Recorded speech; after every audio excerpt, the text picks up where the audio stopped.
Outrage has sparked after one man and two women accused of abusing children in a New Mexico compound were released as a result of a prosecutor's mistake. Sara Montes de Oca has the details.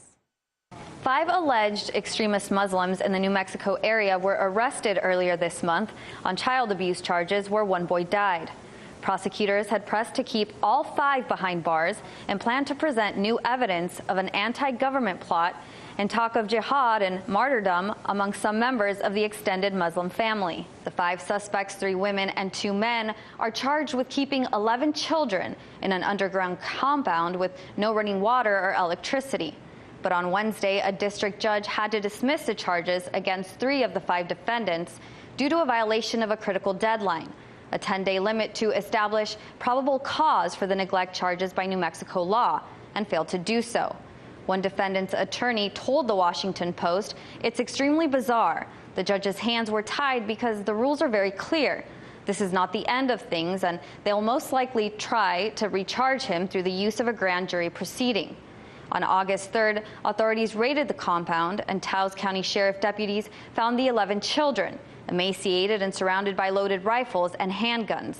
Taos County sheriffs executed a search warrant and swarmed the property in search for 3-year-old Abdul Ghani, who was allegedly kidnapped from Georgia and was found dead in a tunnel just 3 days after the raid. And this very specific scope was to search for Siraj Waha, Abdul Waha, age 3, and the verbiage was any other persons whose health or welfare may be compromised. We discovered the remains yesterday on Abdul's 4th birthday.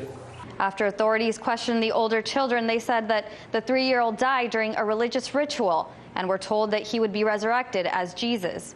Authorities believe the suspects may have been training the children to use these weapons for school shootings. And just a few days ago, investigators found a handwritten document titled "Phases of a Terrorist Attack." That document, cited in a court filing Friday by state prosecutors, included vague instructions for the one-time terrorist and mentioned an unnamed place called the ideal attack site. Now, it remains unclear whether there was a planned attack. While 3 of the defendants were released, Siraj Ibn Wahaj, the boy's father, and Janie LaVille are still being held, charged with child abuse resulting in death. Now, prosecutors could still seek charges for the 3 who have been released if a grand jury indicts them. So far, there's no indication on how they'll proceed. In Washington, Sara Montes de Oca, RT. Hey YouTube, thanks for checking out our channel. We hope you enjoyed the video. We have tons of content for you just like this. For more of RT America's one-of-a-kind news and analysis, be sure to subscribe and never stop questioning more.